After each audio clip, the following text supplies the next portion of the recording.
akan membahas tentang sistem koordinasi. Nah, sebelum itu Ibu mau bertanya nih, apa sih gambaran kalian setelah mendengar kata sistem koordinasi? Terkait dengan sistem saraf. Ada lagi yang lain? Sistem indera. Ya, benar sekali ya. Jadi sistem koordinasi itu meliputi sistem saraf, alat indera, dan sistem endokrin pada manusia.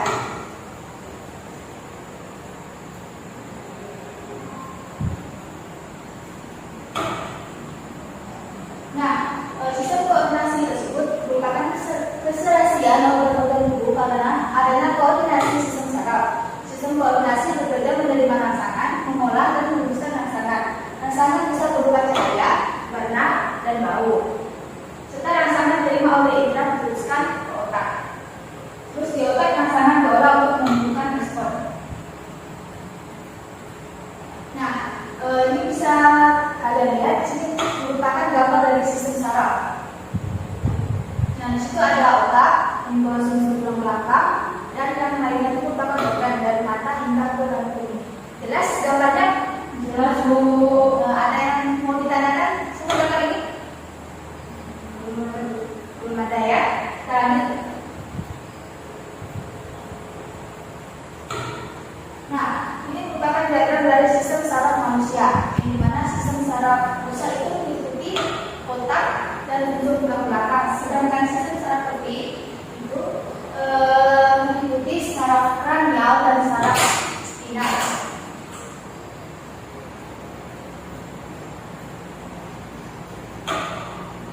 Nah, yang pertama ada sel saraf atau neuron. Apakah sebelumnya kalian pernah melihat gambar neuron? Nah ya, nah bagi bagian dari sel saraf ini ada badan sel, dendrit, neurit atau aksona. Bisa kalian lihat di gambarnya sudah ada keterangan singkat bahwa itu merupakan anatomi dari neuron.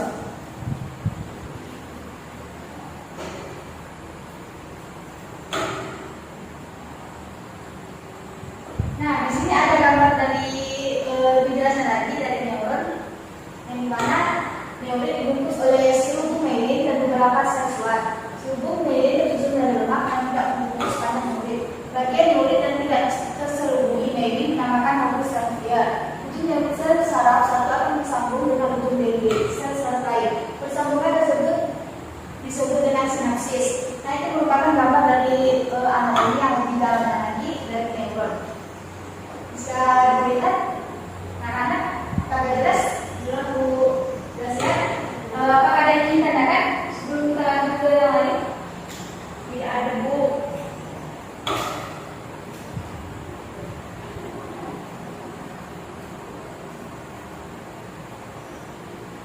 Nah, kita lanjut ke diagram mekanisme gerak biasa. Nah, ini bisa dilihat dari gambarnya. Yang pertama itu dari sensorioreseptor atau reseptor dari sensor yang diinput lalu melalui ke otak, lalu ke gerak.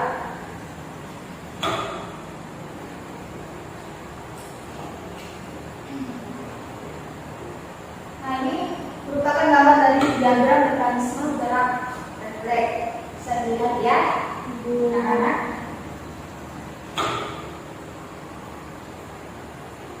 Nah, ini merupakan sistem saraf pusat yang dimana otak itu merupakan saraf pusat. Dari sini fungsinya ini otak dilindungi oleh tengkorak, fungsi tulang belakang dilindungi oleh ruas tulang belakang. Sistem saraf pusat tersebut dilindungi oleh selaput minimnya. Nah, di sini ada gambar dari otak dan bagian-bagiannya. Apakah jelas, anak-anak? Gambarnya? Jelas, Bu. Ada yang ingin ditanyakan? Tidak ada, Bu. Tidak ada ya. Nah, selanjutnya ada fungsi saraf. Fungsi saraf ini adalah untuk yang pertama menerima rangsangan oleh indera, yang kedua meneruskan impuls ke sistem saraf pusat atau oleh saraf sensori, yang ketiga mengolah rangsangan untuk menentukan tanggapan atau oleh sistem saraf pusat, meneruskan rangsangan dari sistem saraf pusat ke efektor.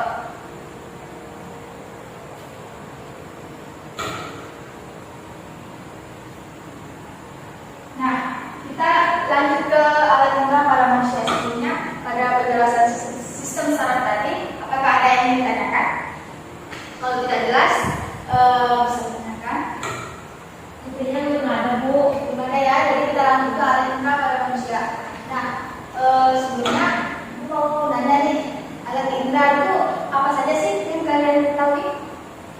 Ada indera penglihatan, Bu, indera penglihatan, ada indera pendengar, dan ada indera peraba, indera pencium, dan indera pencium. Ya, terus kalian kita beri tepuk tangan dulu untuk Eka.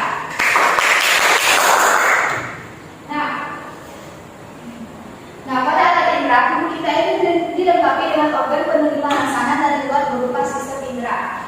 Indera manusia yaitu indera penglihatan atau mata, indera pendengaran atau telinga, indera peraba atau kulit, indera pembawa atau hidung, dan indera pemancar atau perasa yaitu lidah.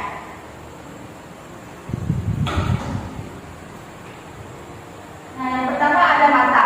Mata kita berjumlah sepasang dan terletak di dalam rongga mata yang dilindungi oleh tulang tengkorak. Nah, bisa anak lihat itu merupakan rongga mata dan organ-organ dari mata. Agar dapat berfungsi secara sempurna, mata dibantu oleh sejumlah alat tambahan, yaitu alat pelindung sekitar mata dan seperangkat otot penggerak bola mata.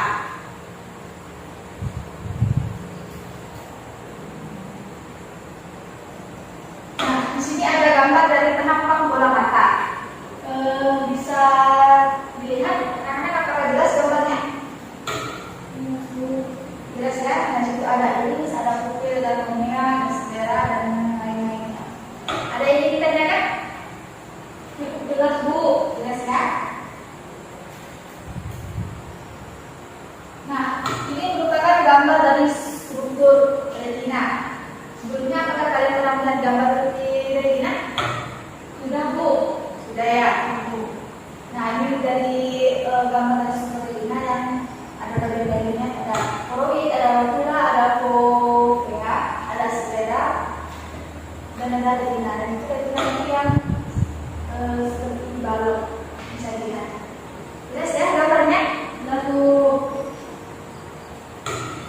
nah selanjutnya ada gambar telinga. Ini merupakan gambar bagian dari telinga. Bisa dilihat dengan jelas? Bisa, Bu? Bisa ya?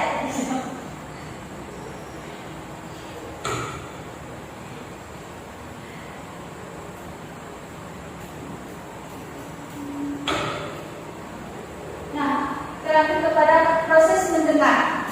Nah, ini merupakan proses dari mendengar. Yang pertama ini, terus ke daun telinga, terus ke liang telinga, terus ke genang telinga, martir, kelandasan, sembunyi, tingkap jorok, cairan yang juga di rumah situ bergetar, ujung saraf terangsang, urat saraf pendengaran, terus ke otak besar diolah, dan terus kita akan mendengar bunyi. Nah, ini merupakan proses dari mendengar. Ada yang ditanyakan? Bu, ya. Nah, ini organ keseimbangan yang mana dari proses mendengar. Nah, ini gambar yang lebih dalamnya lagi dari proses mendengar dan beserta organ-organnya. Lanjut ke kulit. Nah, kulit berfungsi sebagai alat pelindung, pengatur suhu tubuh, dan indera peraba. Kulit memiliki reseptor raba yang berfungsi sebagai penerima rangsangan dari luar. Beberapa macam reseptor pada kulit kita yaitu reseptor tekanan dan sentuhan. Yang kedua ada raba. Yang ketiga ada dingin. Dan yang keempat ada panas atau muskular ini.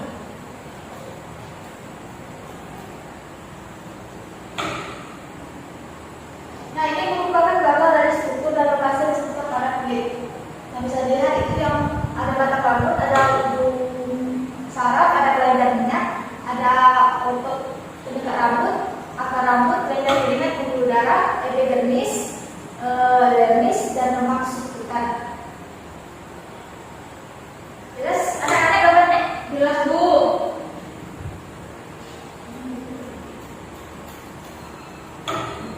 Nah, selanjutnya ada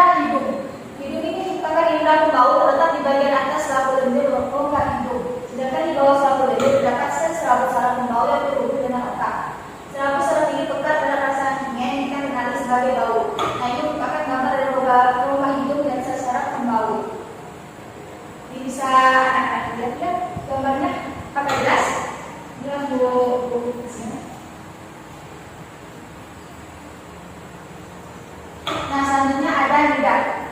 Zat kimia dalam makanan dikenali oleh lidah. Lidah manusia mengandung bermacam-macam reseptor, yaitu contoh sakit, sentuhan, dan rasa. Reseptor pada lidah adalah reseptor rasa atau kuncup pengencap. Kuncup pengencap berfungsi untuk mengetahui rasa suatu zat dan terlalu. Mamalia yang mempunyai lidah terberat adalah paus yang ditangkap nelayan usia tahun 1997 berat lidahnya mencapai 0,3 ton. Nah, ini merupakan gambar dari lidah.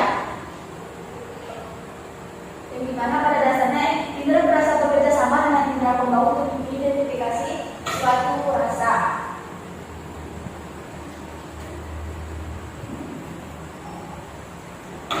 Nah, sebelum Ibu melanjutkan materi selanjutnya, sistem endokrin, apakah ada yang ditandakan dari penjelasan tadi? Ada yang ditandakan? Tidak ada Bu. Tidak ada ya, jadi bisa dilanjut ya pada sistem endokrin. Nah, materi selanjutnya adalah sistem endokrin. Nah, sebelumnya, mengapa sih sudah disebut sistem endokrin? Ada yang bisa jawab? Angkat tangan. Siapa namanya? Perkenalkan, nama saya Valeria. Adalah saya akan menjawab mengenai mengapa disebut endokrin. Karena disebut juga hormon disebut Jadi hormon ya, betul sekali. Nah, mengapa disebut endokrin? Karena disebut juga hormon. Dan alasan kedua, karena hasil sekresinya tidak dibuat keluar tubuh, tapi masuk ke dalam aliran darah. Sedangkan eksokrin hasil sekresinya dibuang keluar tubuh. Nah, lebih kurang 40 hormon merupakan produksi dari sistem endokrin. Secara kimiawi, hormon dibagi menjadi 13, yaitu hormon steroid, hormon peptida, dan hormon derivat asam amino. Nah, kira-kira apa saja yang dapat menghasilkan hormon? Yang pertama ada hipofisa, ada tiroid, ada paratiroid, ada adrenal, ada pankreas, ada lambung, ada duodenum, ada ovalum, testis, dan thymus.